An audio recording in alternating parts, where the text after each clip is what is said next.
I will go through three main things in today's session. The first is really to start with some concepts on sustainability, corporate social responsibility, sustainable development, etc., because the words are all out there. They're very sexy words at the moment, but it's important, I think, to start with navigating what they understand. And then I want to zoom in a little bit on how, as a freelancer, you can integrate some of these concepts into your own service, and also why they're important for your clients. At any point, please just feel free to post a question maybe in the chat or interrupt me. I absolutely don't mind. So. And I hope that, at the end, there'll be some time definitely for Q&A. So I have a one-man freelance business, obviously, called A Little Better, because I believe that we all have a responsibility as individuals towards making the world a little bit better. I don't think anyone can save the world.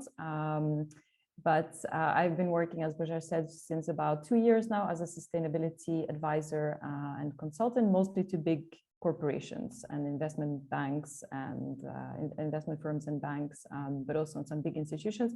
And my mission basically is working on a fairer, more equal and human-centered future in a collaborative way. So this session is really about, trying to see how, as a freelancer, you could make your product or your service more responsible and sustainable.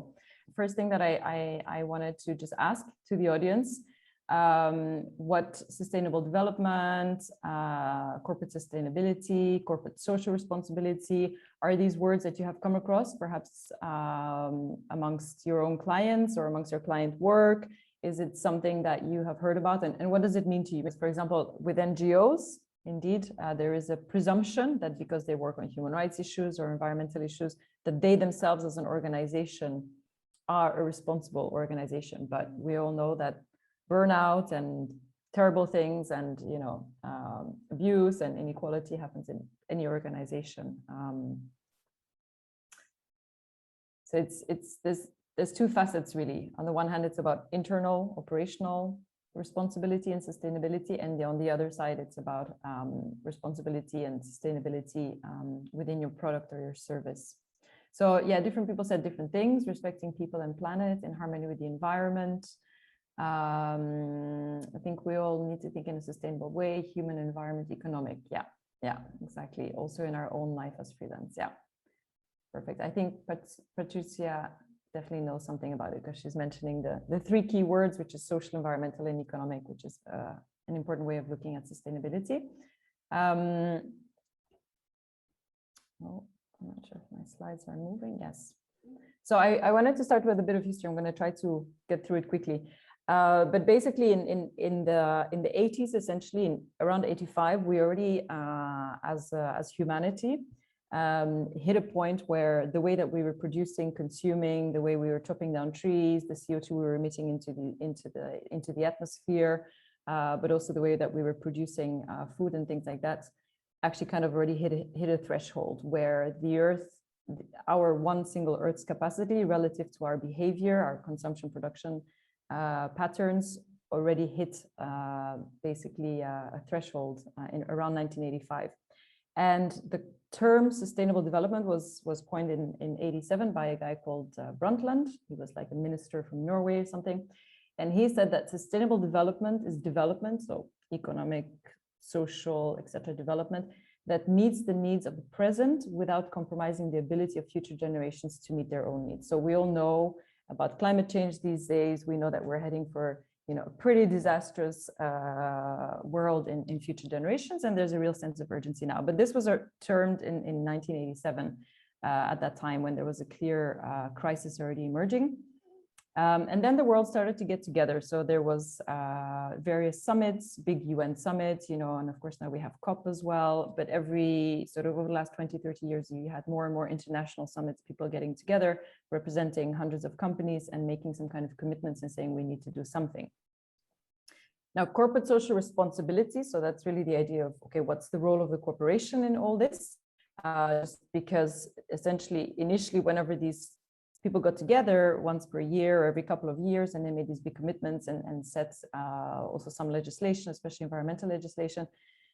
at that point, it was kind of like companies didn't really have much to do with it. Besides more and more environmental legislation, they were like, no, okay, what our role really is like, okay, we need to respect the environment and pollute a bit less, but we keep producing and consuming, and, capitalism at that point, globalization really started to boom also in the 90s. And at that point, companies kind of saw their social responsibility as doing charity. So they would just give some money to NGOs, especially in the US, this was a very big thing, a little bit less in Europe. But what happened then over the years is that increasingly it became clear that companies have a big role. If we are going to develop in a sustainable way for the next couple of generations, companies actually have a massive, massive role together with governments in terms of changing their behavior. And so over the years, more and more things actually got enshrined also into legislation. In Europe, we have massive, massive legislation coming in the next 2-3 years. On all these kinds of things, but CSR, basically corporate social responsibility, moved from charity to more about real, compliance, working in labor conditions in your supply chain. So how are you paying, and how are you, taking provisions to avoid child labor, in your purchasing conditions and in your supply chain? How are you creating, good jobs, not just jobs, but good jobs, worthy jobs for the communities around your factories, etc. How are you respecting the environment? But it's also very much about business ethics, so things like diversity, inclusion, how are decisions made, what are you doing to avoid corruption, etc. So this has been a bit the transition of corporate social responsibility. And when I studied this in 2015, because I went to business school, and at that time it was still called really CSR. Now, what happened in 2015 is that we had the Sustainable Development Goals, which I think you've all seen also probably. It's a big part of branding these days as well, big part of government commitments, etc. And in 2015, basically, again, governments came together and they said, okay, we're going to set 17 goals, of which actually environmental goals are at the bottom. They really make up the foundation. So it's about climate action, life underwater, things like that. But that really is the foundation of maintaining our Earth so that society can have good health, can have education, we can reduce poverty, we can reduce hunger and things like that around the world. And this really became the pillar of how we're going to get to sustainable development by 2030. That's the idea. So there are really clear goals and targets that were set.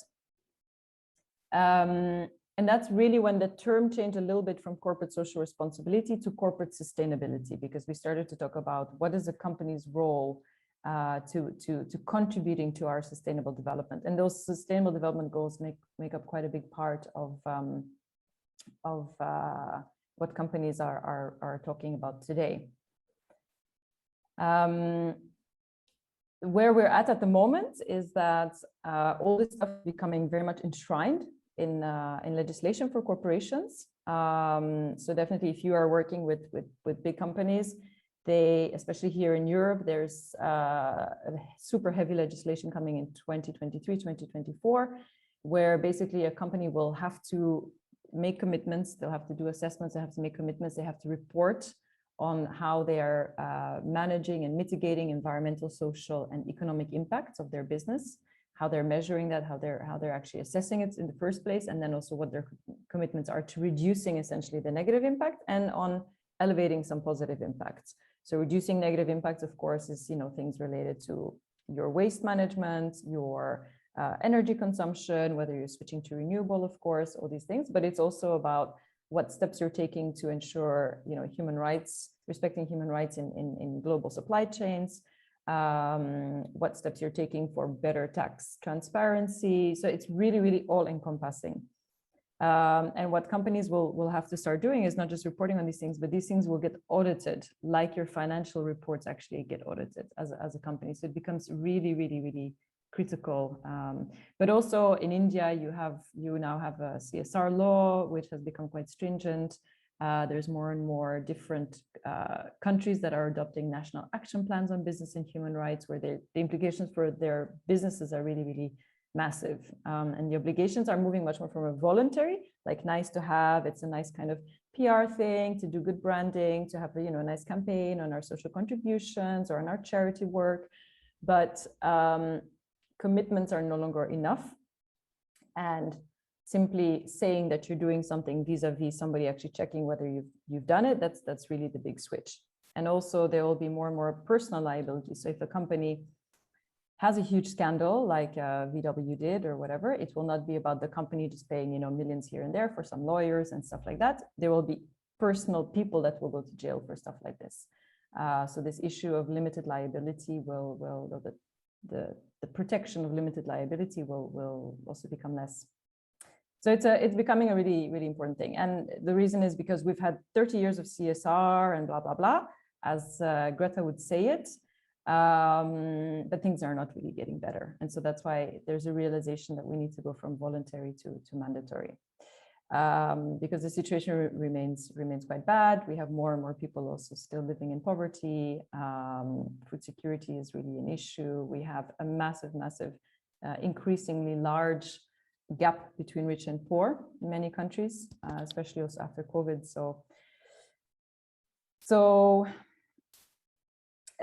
for any questions on that, on the sort of the background, on the context before I go into? No? Okay. So I have to give a disclaimer here. So normally I support large organizations like big teams within big international or sort of multinational corporations on going through a process to assess what their impacts are, and then working out plans and strategies and KPIs, etc., on projects to actually try to mitigate and manage some of those negative impacts. That's what I do. So it's the first time that I thought about this in the context of a freelancer, usually a one man, or maybe you're part of an agency, but a very small group of people, right? But I think there was a presentation that was given, I think last week, one of the opening presentations, which was talking about the fact that, especially now, COVID has led to something called the Great Realization and the Great Resignation, and that the freelance community has grown by 34%, if I remember correctly, from that presentation this year, but also that freelancers are getting younger and also actually more female. And it sort of made me think about, okay, there's really more and more of us. We have more and more, as it were, a foot inside big businesses, and we have more and more influence on the economy, more and more on how things operate and how things will change.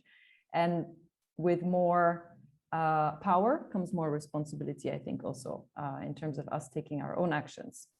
And so the way that I try to coin it in a kind of simple terms is to think about what you as an individual or as you as a small agency can do within the scope of your responsibility. And responsibility is one of those strange words, but responsibility, if you take it apart, like I've done in the slide, it's about what is it within your capabilities, within your service or your product, within your assets, within your intellectual capabilities, etc. What is it within you and what you offer to the world that you can do as an answer to some of those global questions? And this is, I'll try to make it a bit more clear and sort of how you can start to think about that. But essentially, it's about taking responsibility, our fair share of responsibility towards making the world a slightly more livable and a better place.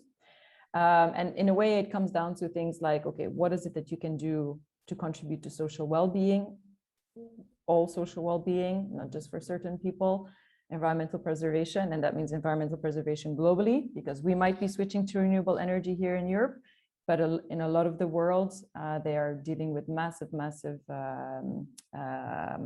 deforestation and desertification, which is going to lead to millions of people having to migrate. So it's not just about what we do here, it's about a global issue and also economic equity.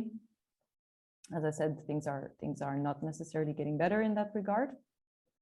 And so I was thinking about, okay, what could a freelancer do, and how could they go about thinking about these things? So I would say that as a first step, it's really about integrating responsibility into your own brand identity, and I think that's maybe how also this links to the, let's say, this week, particularly this week, because this week is very much about starting up as a freelancer. And I think when you're developing your brand and your identity and your services, it's a really great opportunity to think about how you as an individual are impacting the world. So, and then taking some of those issues and saying like, I'm going to integrate some of those issues into my vision and my values for my brand and for my brand identity.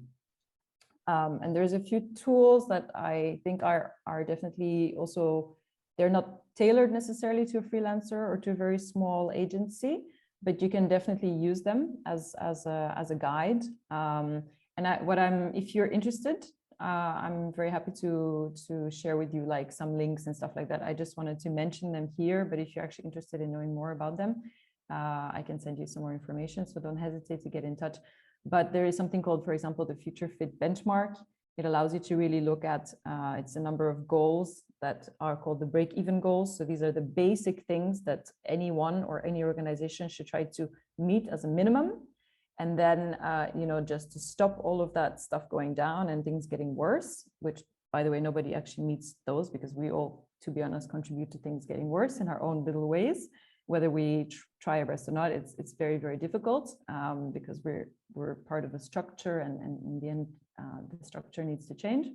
But this is a very nice way of looking at a couple of, really clear objectives and saying like, okay, there are some targets within that I think I could integrate into my own service. And even just using the words, using the concepts to think about how to integrate that into your service. You have something called the SDG index. So in 2021, and they've been doing this for years, but there's something called the SDG index, and you can look up each country, and each country has a score for each of the sustainable development goals. And it really flags, what are the critical issues in your country. And even if you look, for example, at, okay, in Europe, generally we're doing fairly well on most of the goals, but we have really bad negative externalities because we are the ones who are consuming relative to other parts of the world. And we have a carbon footprint that we have kind of outsourced, let's say. But also there are many issues that will surprise you if you look that up. Like in the UK, for example, you have a massive issue of poverty, which we don't necessarily always think about, etc. So it's really interesting that you can really zoom in there and you can say, okay, my business is based in this country, and these are the really clear issues for the country's sustainable development as a whole. And maybe I can take some inspiration from that to see whether there's something there that I want to commit to. And then you have something called B Corp, which is very much about, that's very interesting when you are setting up, for example, an agency, or you want to get together with a couple of freelancers and you want to scale and you want to set up a sort of combined brand. B Corp is really about, it's a lot about governance. So for example, how would you create an agency that is very democratic, and it's about representation and integrity and transparency, etc., and how you govern your business. So it's also really interesting, I think. Usually what the step is also is that it's not just about you deciding what you're going to do because you believe it's relevant to take action on a certain issue, but it's also very important, interesting to check with your ecosystem. Does your ecosystem believe that you are actually responding to something that you can and should be responding to? So this is a little bit the concept of also taking a stakeholder approach to defining your priorities. And then in the end, yes, of course, let's say you find something that's interesting, make a commitment. I would say that it's a bit of an exercise, but I would say bring that commitment also into your brand's vision and your mission statement of your organization. And in the end, yeah, like we know, I mean, more and more freelancers are really trying, because so many freelancers are trying to get away from, let's say, the system and the status quo of how the economy and how business, etc., works.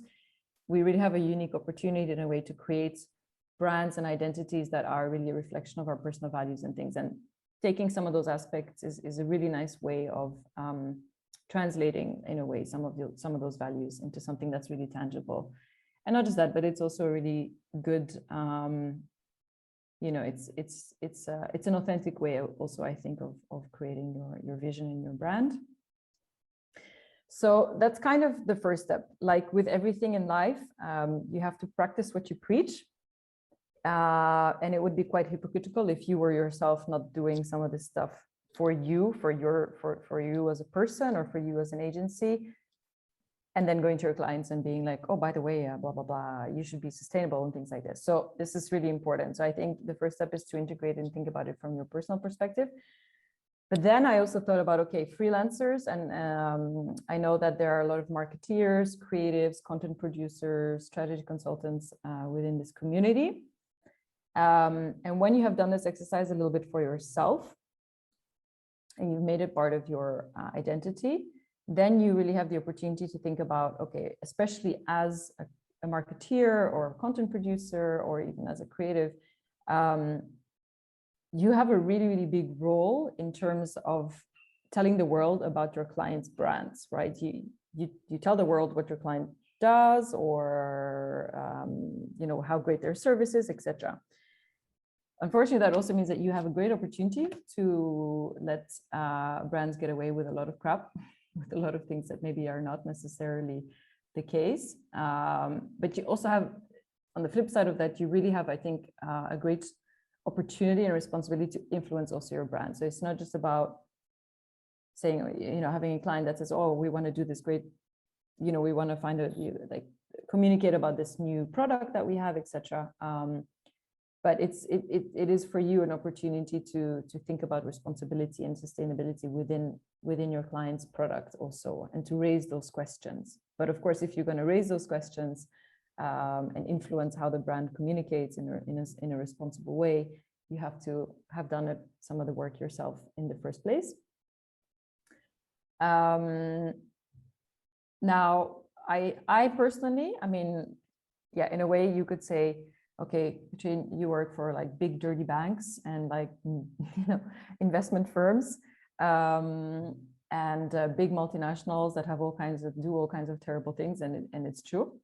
I try, okay, that's my business. That's what I try to do as a service. I try to get them to be transparent, at least internally, and to take an authentic and a vulnerable kind of approach to understanding, you know, in which ways their business, you know, is maybe abusing human rights, is not respecting the law, it has been covering up environmental disasters maybe for years, you know, hasn't managed to shove, you know, corruption stuff under the carpet, etc. I do try.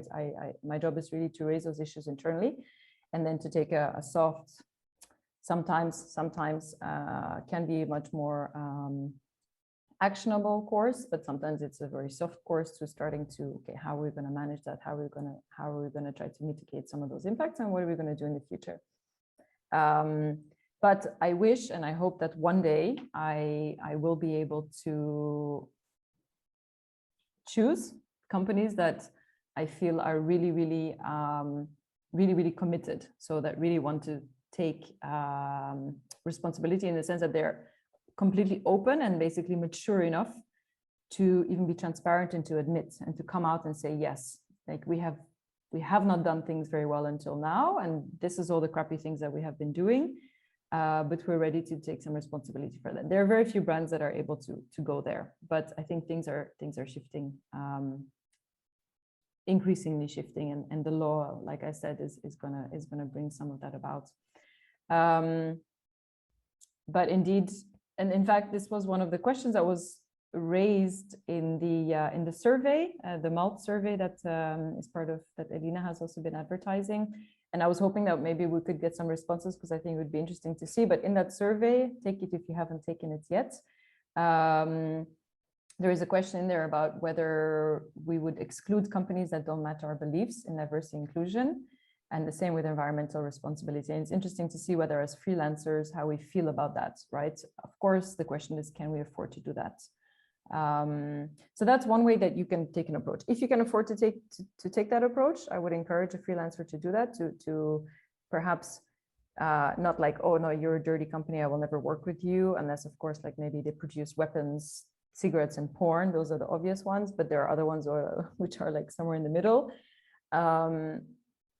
But you can have that conversation with them. You can ask them about their sustainability vision and their commitments, and how they are actually monitoring their commitments and things like this, if that's important to you, and if you can afford to do that. I was thinking as a marketeer or as a creative or as a content producer, I think Elena already mentioned there was already a session, for example, on I think, is it ethical content production, something like this. There's a lot. If you just Google, there are so many tools out there already in terms of what does it mean to integrate ethics and responsibility in marketing. There's a tool, for example, on lobbying and how to do that in a responsible way. I don't know if anyone's a lobbyist, but in a way, you know, maybe not directly, but indirectly, you're also contributing to lobbying if you're part of communicating about a brand. There is more and more things and tools, again, benchmarks, etc., being developed on how to integrate things like business, like human rights into communication tools and things like this. So again, I'm happy to send you some links or some things that could inspire you also to bring in sustainability, not just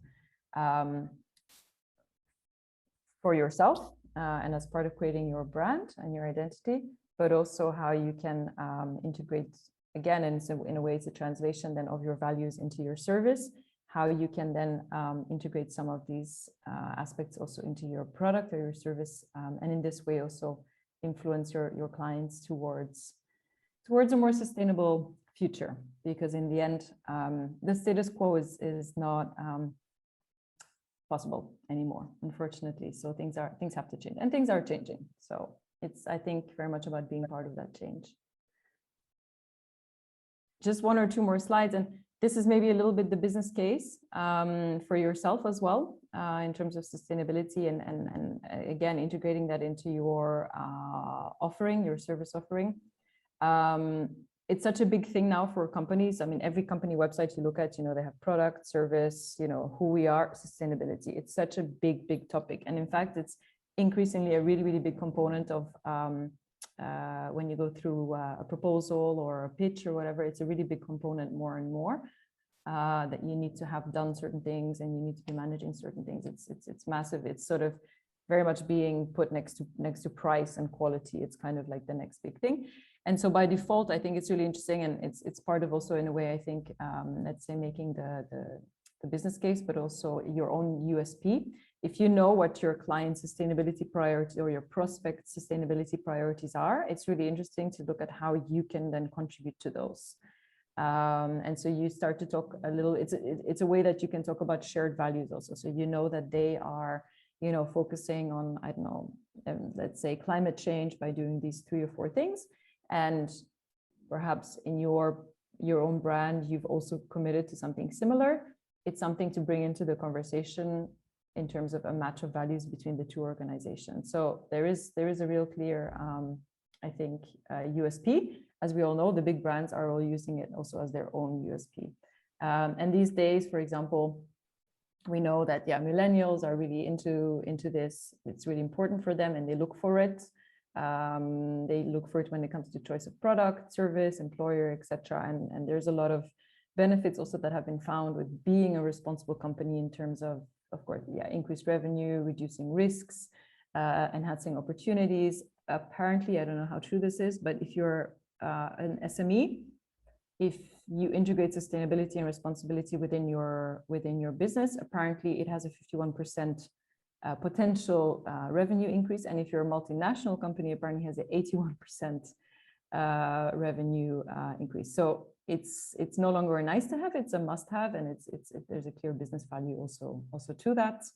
Of course, as time progresses, and as we will see in Europe in 2024, by 2024 in Europe, any company that has more than 250 employees, which is thousands, like 50,000 companies across the EU, will have to report on all of these issues. Will have to report on its how it's managing environmental issues, social issues, and economic issues. And not only report, because everybody can write a nice report, we all know that, and can make a nice branding about all the great things they do, but they will be audited as well. And this is really critical. And so if you then are audited and you don't have anything to show for this commitment that you have made, there will be like serious consequences for that. So this is really going to be a big game changer. And I think it's really good to be aware of that, because it's something you can bring into your proposition as well, especially if you're working with big brands.